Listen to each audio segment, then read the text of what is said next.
Welcome to Weird Web Radio, an explorer's guide to hidden worlds of the paranormal and occult, reality-expanding experiences, and the downright weird and bizarre. With your host, Lonnie Scott. And now it is bonus audio time. John Tenney, Jessica Knapick. What's up, weirdos? Are you ready? Yeah, I gotta plug in my computer. I'm ready. I'm ready. She's not ready, which is typical. I'm ready. She's not ready. She's ready. Fine. First question is always the same around here. And ironically enough, you've answered it several times. So keep in mind, this is one you have not seen. What famous person's resting place do you most want to visit? Interesting. Let me think. Well, I want to go to Hollywood forever. We always talk about going to California. Like, everybody's there. And I've never been to California. I feel like a lot of the people that I've tried to Google that I want to see their graves, they don't have graves. A lot of people, I think, who was the last one? There's a lot of people that were cremated and ashes scattered. Yeah. But yeah, as an old Hollywood guy, like old classic film lover, like California is the place to go. Mm-hmm. You know, I can hit one or two cemeteries and see 500 1930s silver screen stars. Mm-hmm. Yeah, that's true. So when you visit a cemetery, do you have any specific rituals or customs that you follow upon entering the cemetery or visiting a grave? Jess, you want to go? I don't do anything when I enter it. I usually touch the grave. I'm a big, and I was going to say that before when we were talking before, when you said, what relic would you like to hold in my head? I was like, Tenney doesn't touch stuff. Like, you don't like touch it. I fucking touch everything. Like, I always want to be like, eat. Like, when we were having that conversation, I was thinking, we went to the Henry Ford Museum. We have the Kennedy assassination car here. And I don't know why in my head, I was like, there's ropes around it. And I leaned over the ropes because I just needed to touch it. And I touched the car.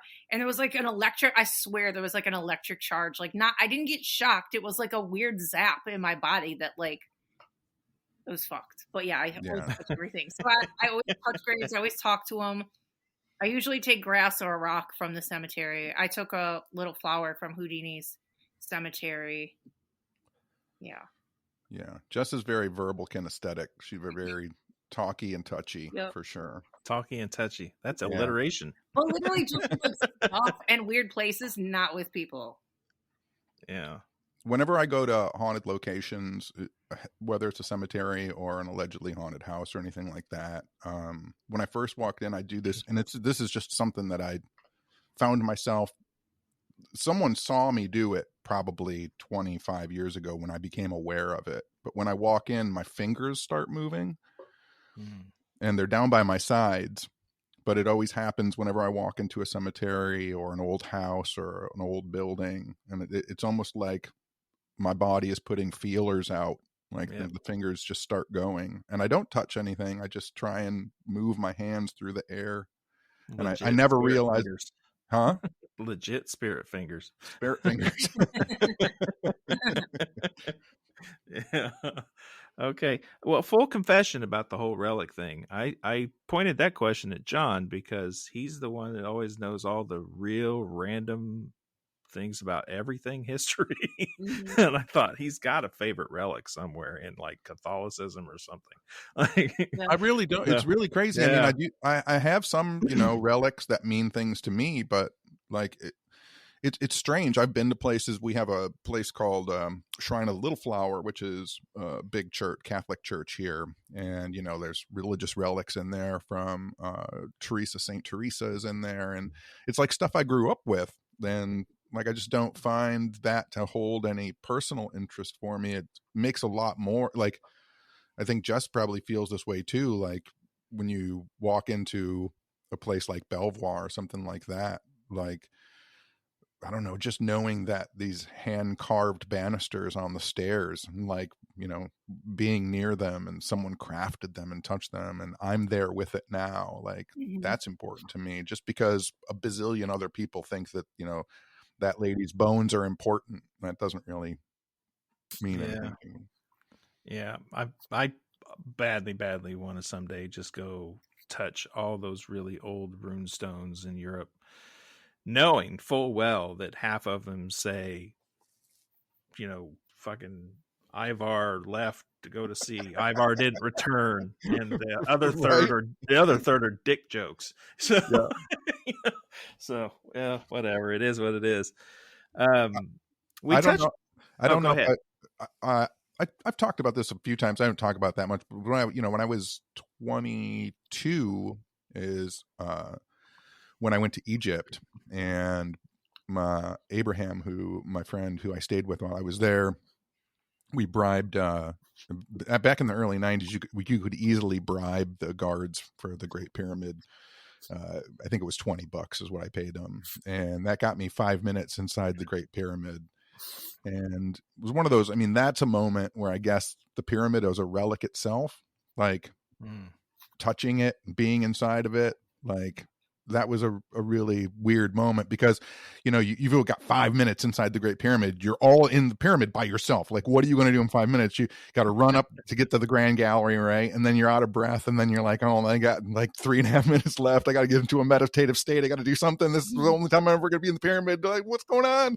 And then all of a sudden someone's calling for it, and you got to run back out. So I mean, just this weird hyperkinetic moment. But that was pretty special. Yeah, I mean, all you really need to do is stop, get quiet, and go, is anybody here?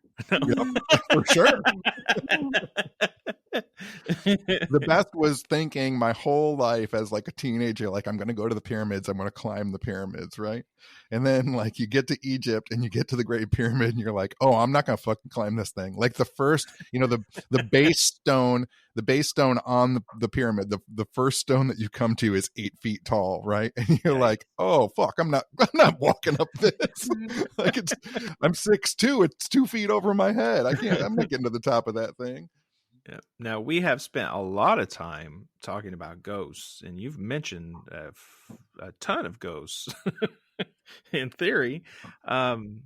What do you believe awaits us in the afterlife? Do I have to start? I believe it. I don't know. I think I'm going to be somebody else, or I don't know. I think I believe more in reincarnation. I do believe I've had past lives. That's one of the things I want to talk to you about, because I've always wanted to get regressed, because I have a very vivid idea of one of my past lives, and I need to know if it's real, because I've had experiences about it and I feel like it was real. But then I don't know if, because I'm convinced it's going to be suggested in my brain already, and then when we do it, it'll be me making it up, or if it'll be real. Yep.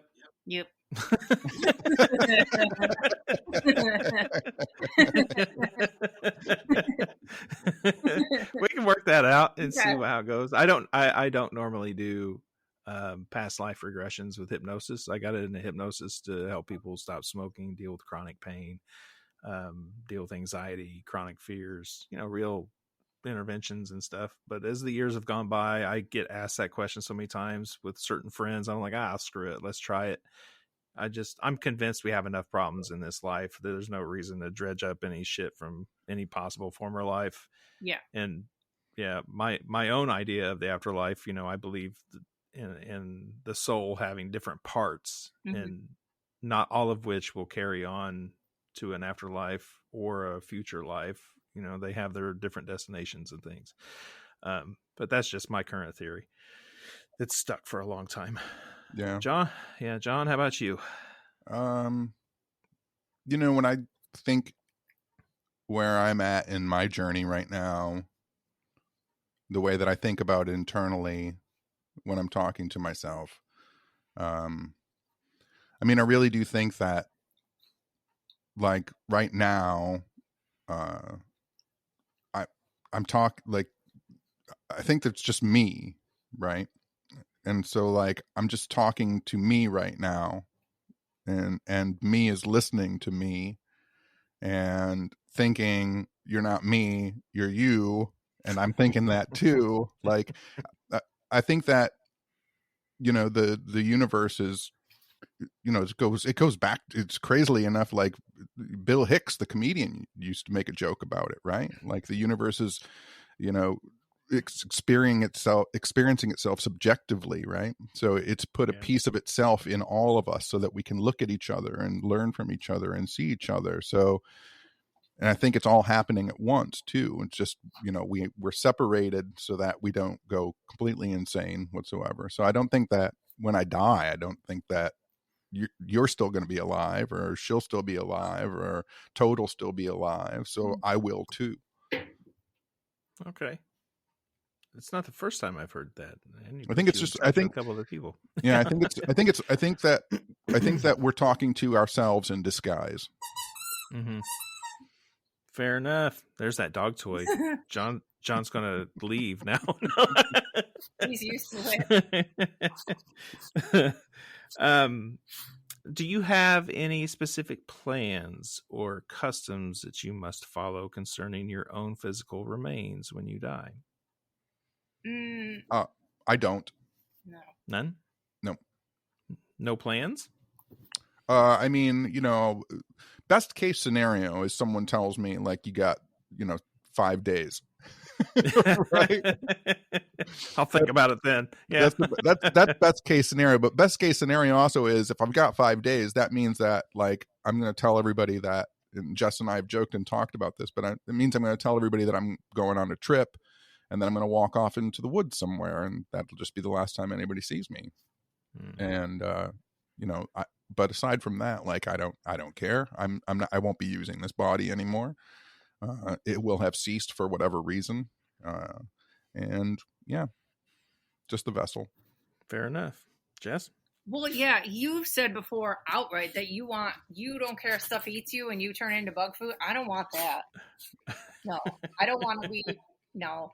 And this is fucked up too, because I feel like me and Tenney are really selfless and we try and help as many people as possible, but I'm not an organ donor because I have strong feelings about if I need my shit after this, I need my shit. Like if I need my eyes, if I need my arms, I don't fucking know what's going to happen.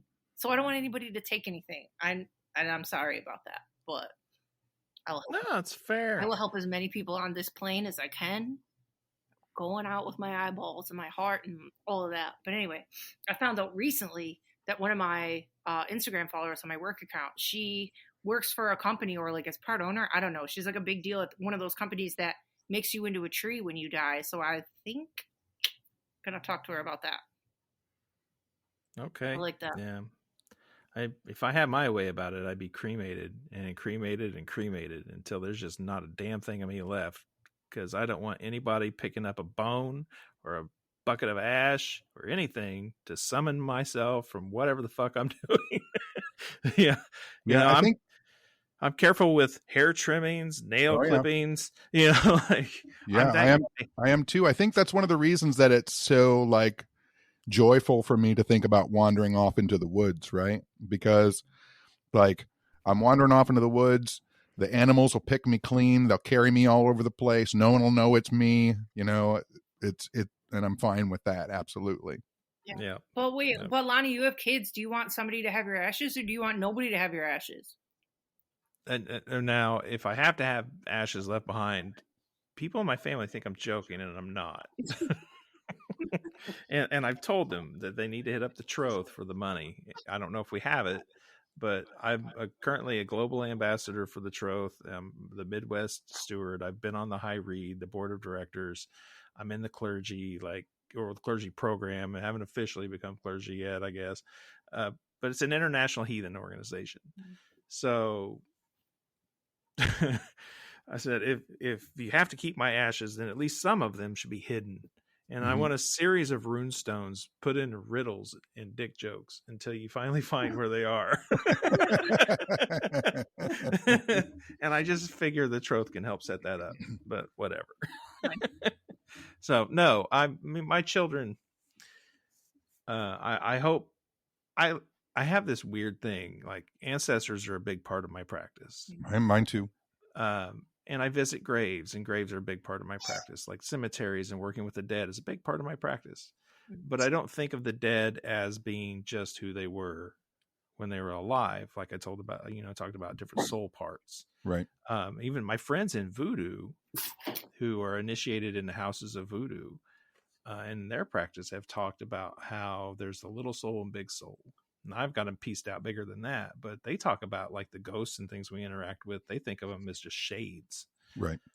And I'm not sure I'm on board with that either. It doesn't feel quite right to me, but it's not up to me. So it's just a theory. Long story short, I don't think you necessarily need a grave to go to connect to a spirit. Mm-hmm. However, I think any place where physical remains are, or an object or something that was imbued with personal power or real personal connection, makes it probably a smoother connection for sure. I mean, I did a tarot reading once for a girl whose twin sister died, and she just wanted to know if she was okay. And I don't do readings like that. She begged me. I didn't know what I was going to do. So I used the Wild Unknown deck because it just felt like it was going to be more raw and animistic in its answer. Mm-hmm. And I asked her, do you have anything from your sister? And I'm thinking, hell, if she just holds the cards, that should be enough. She's a twin. She hands me a ring. She's like, my sister's ashes are in this ring. Mm-hmm. And every card that I pulled didn't necessarily mean a lot to me, but it meant a lot to her. Mm-hmm. Every symbol in those cards spoke to her for specific reasons. And she tried to pay me. I'm like, no, like, absolutely not. You can't even believe how many answers of my own questions you gave me. So no, I'm not paying you. So no, my kids, I hope, will learn from me, or at least from my books that they've been surrounded by their whole life, in ways to connect to me and anyone else that they're interested in connecting to. Hopefully they just leave me alone, and I'll come back of my own will and accord. That's Jess knows. That's what I tell people at my lectures. Like, listen, if I am untethered from biological form and I am untethered chronologically in time and space, if you think I'm coming back here to whisper in a fucking tape recorder, you're wrong. I'm sitting in the heart of the fucking sun. I'm going and exploring the galaxy. Like, don't think that I'm going to come back here and go, no, into a tape recorder. Like, you're on the wrong track. Yeah, if I'm able to ask some psychopomp or something on the first moment of arrival after death, any questions, it's going to be, can I travel space? Yeah, for sure. Yeah. That's all I want to do. And in 100 years or so, I'll come back and be that really cool ancestor. But until then, I want to travel space. Yeah, for sure. Yeah, ancestors are important to me too. I think Jess too. My practices, I have a lot of daily practices that I do that revolve around ancestors. And I always tell people, like, not a lot of our ancestors were very great people. A lot of problems in our past ancestries for a lot of us. But for me, the way that I've always looked at it, and the way that I was kind of taught, and from my mentors in magic and in witchcraft, it was, for your good ancestors, make them proud, and for your bad ancestors, make up for that, right?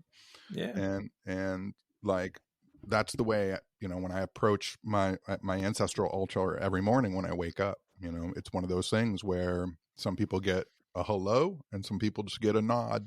And that nod is, listen, I know who you were. I know what you did. I'm going to do better for you. I'm going to make up for this today. Yeah, I like that. That's a cool approach. Oh, and then a dog toy. You just wanted to answer too. Right. For me, ancestors, I approach ancestors as like this gestalt sort of force. And when I need something specific, or someone specific, even if I know a name and it's someone I've done enough research on, I know would come help me, I call on them by name. More often than not, I'm going into a trance state. I visualize myself standing at this great burial mound, and I'm just calling out for my specific need, and someone will come out and answer that call. Whether that's actually an ancestor or not, that's always up for debate. But that's a part of my ancestral practice as it goes practical. At the altar, it's a clean glass of water once a week, and honored specifically in different classes of being as ancestors. Yeah, on my ancestor altar every morning, they get the first cup of coffee. Yeah. Yeah. I like that. Yeah. And whenever I break a cigarette, there's a ashtray up there.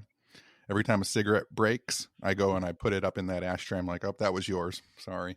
Nice. Because I know most of them probably smoked. Yeah, they probably did. Yeah. At one time, smoking was prescribed by doctors. So Exactly. They did. There's a great episode of the David Jansen television show, The Fugitive, which they based the Harrison Ford movie on. But there's a great episode of that where David Jansen, as a doctor, tells a man, you have cancer. And then as the guy is recoiling from that, David Jansen takes out a pack of cigarettes and said, do you need a cigarette? Like, it's just this 1950s mentality, right? Right. Speaking of movies, what is for both of you, what's your favorite like cinematic, whether it is a scene, a movie, a TV show, but something on the screen that represents something paranormal or weird that you just really, really like? Do I have to go? I would say Yes, you have to go. earliest memories, probably X-Files stuff, and then Amityville Horror, original Amityville Horror, Poltergeist, original Poltergeist screwed me up. What else? I like the telekinesis stuff and Carrie. I don't know. Like all of it. You don't know. You just listed like 12 things. I know. I can keep going. I can keep going. I don't know. Tenney's gonna have a million. Tenney's are gonna be from like 1930. Yeah, I was about to say 1934 Black Cat with Boris Karloff and Bela Lugosi is one of my favorite films, and Karloff's character is based on Crowley, so it's just this really weird 1930s Art Deco film and robes, and they couldn't use an upside down cross at the time just because of the censor boards and stuff like that, but there's a cross and it's tilted behind him, and I think it's just the first time like mainstream America was kind of shown Satanist, quote unquote, an occultist doing a practice. And even though it's Karloff, like he lives in this nice Art Deco house, and for sure he's got women stored in glass, encased in glass in his basement, and but yeah, I love older films like that, and The Black Cat I think is just a great film for anybody who likes weird occultish type paranormal stuff. I dig it. Yeah, I'm not real familiar with those. Well, at least that I'll have to check that out. You should check it out. They got away. It's not as grandiose as I'm about to say, but at the end of the film, Bela Lugosi straps Boris Karloff to a big post in the basement and flays the skin off of him. And so for 1930s, like that was a big deal. Like even seeing it in shadow, seeing Lugosi holding the scalpel and Karloff's arms up screaming as the scalpel comes down on his chest, like that was a pretty big deal for people in the 1930s. No kidding. Wow. Hell, that'd be a big deal now sometimes. Lonnie, what about yours? What's that? What about yours? Mine? Yeah. Oh boy, good question. People don't turn it on me very often. For me, for the paranormal kind of stuff, I really love the very first season of American Horror Story. Nice. It changed my whole relationship to horror and ghost stories in one fell swoop. I think it's some of the greatest horror writing ever done. I think it's a great mindfuck on what kind of ghosts you interact with and might come your way. So for me, that was it.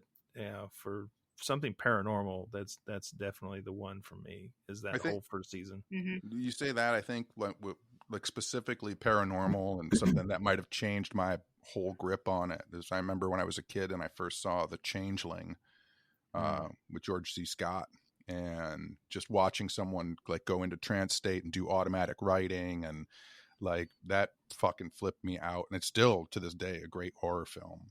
Yeah. And when I was a kid, the one that fucked me up, like I liked like Hellraiser and Friday the 13th and all those things, but the one that fucked with my head, I'm pretty sure was called The Gate. Oh yeah.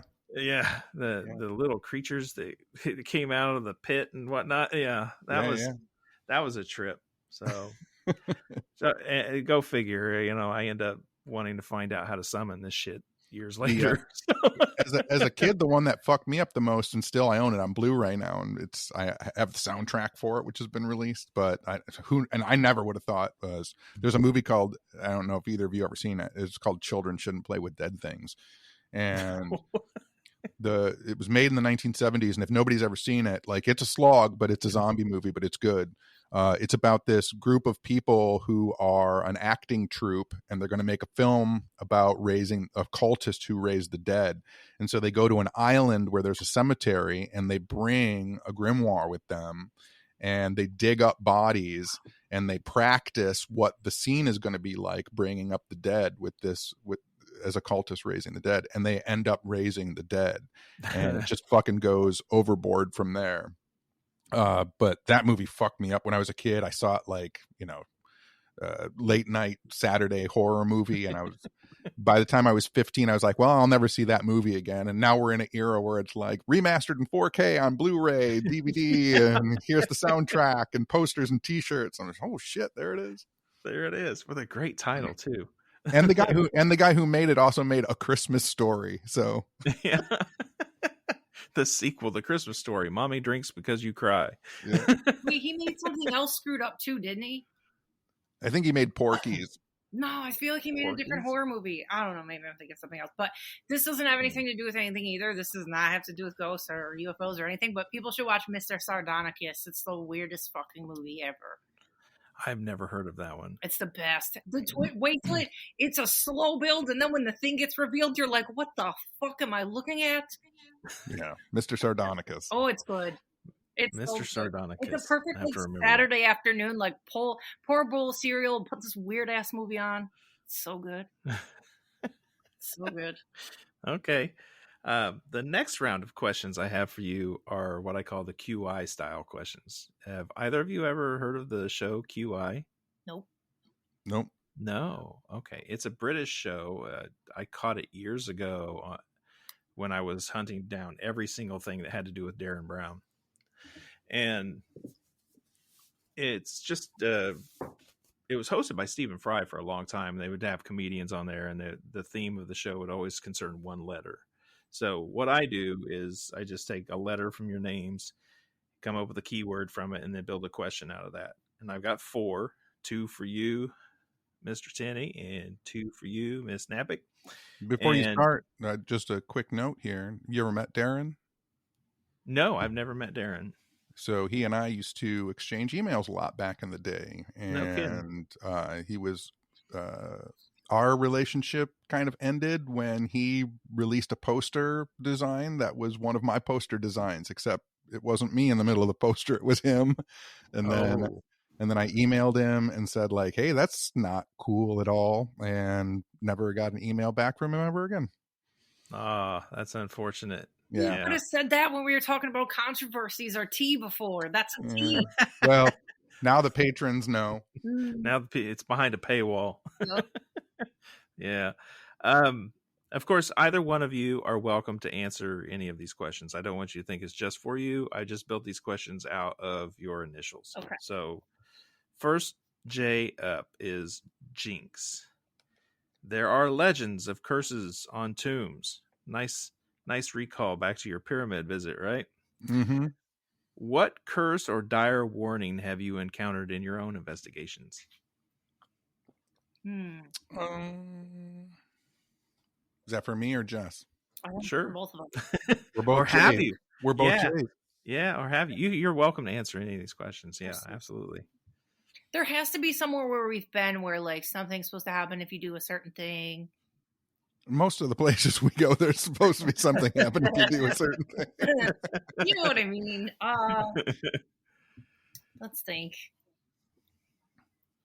I'm not a big jinx, hex, curse person. No. You know, words, I think as occultists and magic users and people who love weird stuff, you know, words are important. They hold a certain kind of power themselves. And, you know, I always talk about the etymology of words because I think it's important. And a curse is derived from current, and it literally meant to push people in a different direction. You know, the church, when the church got involved, then it became a negative thing. But like putting a curse on someone was just giving them direction into a different place. And so, you know, doesn't necessarily have this horrible overtone or undertone to it. You know, if a person curses me, then I think that what they've probably done is try and put me into a different direction, which is fine by me. Like, I'm all about going in different directions. Wait, I thought of one. I thought of one. Excellent. I told you before, I take like little pieces of places that we go, grass or a pine cone or a piece of glass or a paint chip from an asylum or whatever. So my best friend Mark was going to Hawaii for his honeymoon, and they have those black rock or black sand beaches there, and I'm like, bring me back black rocks. So then he gets there and he's like, we're not allowed to take these, it's a curse, you're not supposed to take anything from Hawaii, you know. So he's like, I'm not taking it, they told you not to. So I'm like, fine. So then, but I had like already put it out there to the universe, right? So then he's on his honeymoon and he gets home and he's unpacking and he's like, well, I just pulled out my shoes from our beach day and there's a bunch of black rocks in it. So I guess you got your rocks. And I'm like, oh, I did that. So I have them in a little bottle and I haven't been cursed. They're just chilling on my altar. Yeah, off the microphone. Both of us are fighting with our freaking animals. Yeah, I know. They all want attention. Okay. Next one. T for technology. The evolution of technology in paranormal investigation has been quite interesting. What piece of technology do you think we might be missing out on giving a chance? Take it away, analog. Honestly, I've been talking about this for 6 years now. Well, one was Ghost Stalkers because we couldn't afford it then, so that was 2014. But in 2014 is when I first saw the early development of it and tried to get our network to buy or rent. So there's a manufacturer, I think they're in Texas now, and they have, obviously it's, you know, been years and years, and so they've developed the technology, but they have a camera that has 82 arrays on it. It's kind of a hexagonal camera with a handle on it, and what it does is it only has one high definition lens in the middle, and then the other 80 plus arrays that are on it are these tiny high intensity, low frequency and high frequency microphones. And when you point the camera in a direction, if a sound comes from anywhere, it pinpoints and directly tells you on the screen where the sound is coming from. And I've been trying to get every person that is on a paranormal show. I think that they currently run about $62,000 if you want to buy one. But they're rentable for like $5,000 a day, but you also have to pay for a technician to come with it. And so that's like another $5,000. So no network will do it, but I would really love to see it put into practice. Like if you were doing an EVP session and you had one of these in the room, like focused at the room, and a voice came from somewhere, this camera should be able to see where the sound came from. And I think that would be like super interesting to watch and collect data on. That would be cool. A sound camera. I can't believe you said a thing. You're king of like, oh, we're just going to go in here with a candle and a nothing. And then you said a $60,000 machine. Oh my God. Well, he wanted technology. I mean, I do tell people to use cassette tapes and reel-to-reel recorders and candles and write things down in a notebook and bring a pencil, but I think that's still the best way to go. I conducted a very long series of experiments for years with a compass. Mm-hmm. Just curious because I read about how people used to use them and I wanted to see what it was like. Yeah. I ended up really liking it. I used to do investigations all the time with a pendulum. That was it. I still do. Yeah. It's right there. Yeah. So no, I feel you. Jess, any piece of equipment you think we're missing out on? I personally, it's not about like paranormal. Oh geez. Sorry. It's not about like paranormal or anything, but I've always wanted Wow. One of those aura machines, like the aura hand thing for like aura photography. God, I wish I could get my hands on one of those. What's that called? Carillion or something like that? They're like, yeah. You can even find one. They're like $10,000. Whoa. Because there was only a limited amount made. And I found The aura photography machines is what you're talking about? Well, yeah, but you can, I think you Or are you talking about a Carillion machine where it looks at the electric impulses coming off your skin? Well, the one that I want is like, it has the blue box with the hand thing on it. And then I think you can send it to different cameras, but you need the blue thing. I don't know. But I saw one come up for sale recently with just the hand part. I know it's fine. I think we're missing the boat by spending all that money on motion detectors and shit like that. People use all that stuff when you can go to fucking Big Lots or Walmart and get one of those fish plaques that when you walk by it, the fucking thing starts singing. Yeah. Just stick that in a room. Yeah, you can go. They have movement triggering night lights at Dollar Tree. Yeah. Like go to Dollar Tree, buy 50 of those fucking things and put them all over the place. Yeah, we just solved all your technology problems, folks. All right, the next J, Justice. Tell us about a time you used your skills and or your connections to get out of trouble. Ooh. Jess has got that for sure. Dang, I got a million. Oh, yeah. I definitely had her in mind when I came up with this one. I know. Let me think. See, I'm never afraid of anything. I'm never afraid of getting arrested. I'm never afraid of, like, I'm the person that's like, it's easier to ask for forgiveness than permission. So I'll just go do whatever. I don't care. Like, anytime we're on a road trip, we're like, should we go in there? We're like, yeah. Like, I'm not afraid of laws. I'm trying to think of when I got myself out of shit. Tenney, can you think of anything? I'm sure you've gotten out of trouble a lot of times. I know. Come on. I know. I think it's just because, I don't know. Like, I just thought of one time where I almost got fired. Can you not? From a bar. And I should have been fired. It was really bad. Like me and like 3 other employees stayed after. Like, you close the bar at 2. We stayed in there drinking till 5 and broke glass on the ground and fucking went crazy. I blacked out. I don't remember any of it. And it's on camera, all of it. And the owners of the bar saw it. And what it came down to is the 4 of us were like the strongest employees that they had, and they loved all of us. And they're like, well, we can't fucking fire all of you. So I guess we just have to, it was just a wash. So I think it's like, when you're genuine and you're a good person and you're cool and you're, I don't know, that when you fuck up, it can just kind of be like forgiven. Does that make sense? No, that's fair. Sometimes. Yeah, that's fair. I was thinking, I almost expected we snuck into a cab we weren't supposed to get into, and then the cab driver tried to throw us out, and John Jones showed up and beat up the cab driver. Oh my God, probably. No. I know. I got to meet Axl Rose in a way like that before. We were in trouble. Me and my friend Angie, I forget what, we were like, okay, so there was an area where they were letting people backstage, and we didn't have the thing that you needed to go back there. So then this guard guy like put his hands on me to like move me to like not be there. And I'm like, wait, whoa, you can tell me with your words. You don't have to fucking put your hands on me. And I like purposely made a big deal about it so that it was so fucking awkward that they left us alone. And then we just went back there. I don't know. The thing that you need. And we hung out with Axl Rose for like 2 hours all by ourselves. Like literally me and my friends Angie and Axl Rose in a room for 2 hours while he told us crazy stories about his jackets and his rings. He had a watermelon tourmaline ring from Mexico on his finger that he just couldn't stop talking about. And he told us about being afraid of Jaws when he was little and about his dad. Like it was insane. So I just don't really take no for an answer ever. Fair enough.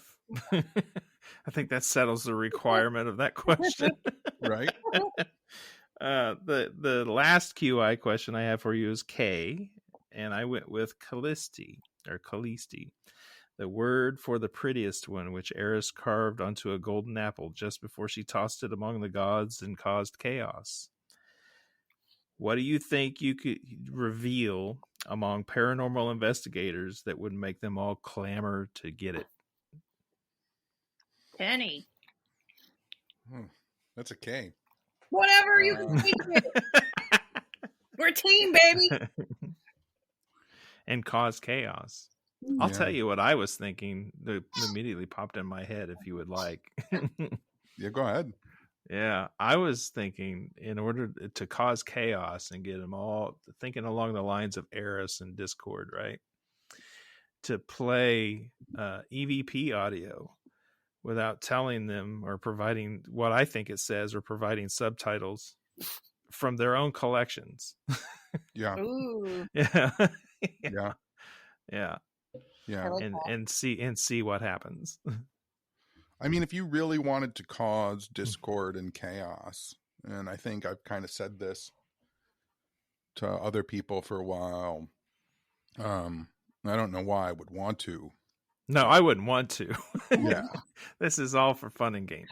For fun, are we just causing chaos, or are we causing people to want to? You said that would have them come to you. Yeah, would clamor for it, right? You know.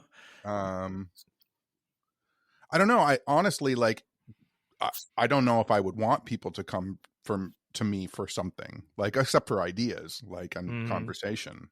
I think that what does cause chaos, though, is when people come into the paranormal field with a ton of preconceived ideas and no ability to adapt, change, grow, or evolve. And as their ideas become deconstructed and as they become disheartened because their ideas that they've held so closely to them as a belief, as they begin to crumble, they become those probably the worst chaotic skeptics, cynics that you can find in the community, because those are the people who are like, oh, I did it for 2 years and it's all fucking junk and everybody's a liar and there's no such thing as ghosts, and I know it because I did it for 4 years. And it's not so much that they found anything out, it's that their belief system crumbled. You know, the things that they expected, the paranormal phenomena, the supernatural phenomena, witchcraft, magic, what they expected it to be was in no way what they thought it was going to be. And so, you know, when they break down, then all of a sudden they become these diehard skeptics.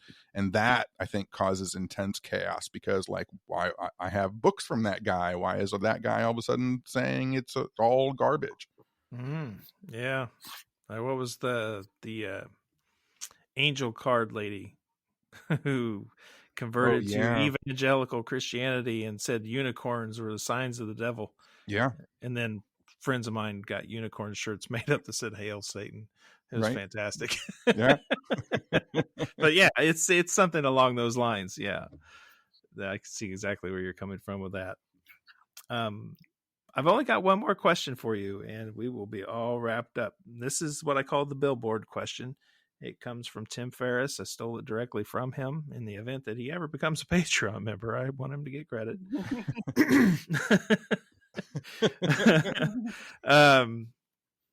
If you could have a billboard anywhere with anything on it, guaranteed to get your message out to millions or even billions of people, what would it say and why? Okay, but question. Would this be like, because I could go one of two ways. Would it be for your benefit, or would it be for the benefit of the world? The benefit of those who get the message. It's your message. Okay, but okay. Part of Don't be so combative. I could listen. This is my thought process. Part of me would put like my app for like my business, my cosmetic. Oh, like at Magic Brows, boom, come and get me. But the bigger part of me would want to be like, don't ever eat an animal again. Recycle.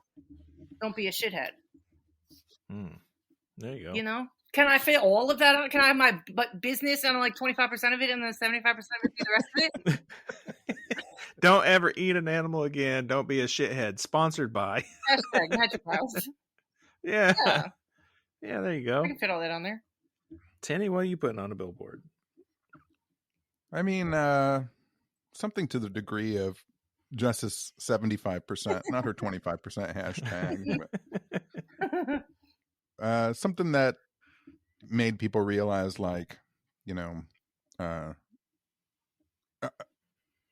I don't know how I would have to phrase it. The idea that I always try and impress upon people that I have, the think solitary message, is that in a world full of different people, every single unique individual on the planet, right? Our individuality is the thing that we have in common. And I think that if people could realize that, yes, you're different. That's what you have in common with that person. Our commonality is our difference, right? And so maybe that's what it says on the billboard. Our commonality is our difference. And then underneath it, everything that's living is alive. And that's an important message too. When people say, Jess has heard me say this at lectures, I was washing some deer bones that I found on my parents' property up north, and a kid in my neighborhood drove by and he was like, "Tenney, what are you doing?" And I said, "I'm washing bones." And he goes, "Human bones or animal bones?" And I turned around and I looked at him and I go, "Humans are animals." And he fucking screamed and took off on his bike, right? And I think that's an important message for people to remember. Everything that's living is alive, right? The spider that you smash out of existence, it took just as long to create as you did. It took billions of years and everything in the cosmos to happen to make that spider and to make you. And I think people just need to remember that uniqueness and that it's transient. It seems to be, at least. And so give it a chance. It's got a hint of Buddhist ideology in there. A little bit. Your billboard's going to be fucking huge. What font point are you making that shit in? It's going to be in 12 font points. It says our commonality is our difference. It says you're unique, just like everyone else. And everything living is alive. Everybody's crashing their cars in their third paragraph. At least it doesn't have my fucking business hashtag on it. Turn around. What'd that say on the bottom? I didn't and get give me $1. And join our Patreon. And do it on Patreon. Hey, we're all here on Patreon. All right. That is a wrap. Thank you so much for the extra time for the Patreon members. I hope they all enjoyed it. So hey, thank you so much. If we're ever at an event or whatever, and we do a Q&A or a What's Up Weirdo Q&A, whatever the fuck, you should host it because I really like your questions. Thank you. I appreciate that. Yeah, I agree. Yeah. Yeah. Anytime we're anywhere together, I hope we get a chance to hang out. That would be awesome. That would be fun. All right. For everyone listening, thank you for being a member. Really appreciate your help and your support of the show. Tell your friends, your family, and even your familiars to come join the Weird Web Radio family. Stay weird out there, my friends. Bye. Do you want to hear how they just answered that question? What famous person's resting place would you most like to visit? That and many others, including what they think about the afterlife, what they may or may not do in cemeteries, what are their traditions, magical practices that have to do with the dead, folklore that surrounds their homes, and so much more, available for only $5. $5 a month. Even if I make more than one episode in a month, it's still just $5 a month at patreon.com/weirdwebradio, or go to weirdwebradio.com and click join the membership. You can find me on Instagram at weirdwebradio. You can find me on Facebook as Weird Web Radio, or come join the new, fun and exciting Weird Web Radio Facebook group. Thank you again for being here. Stay weird out there, my friends.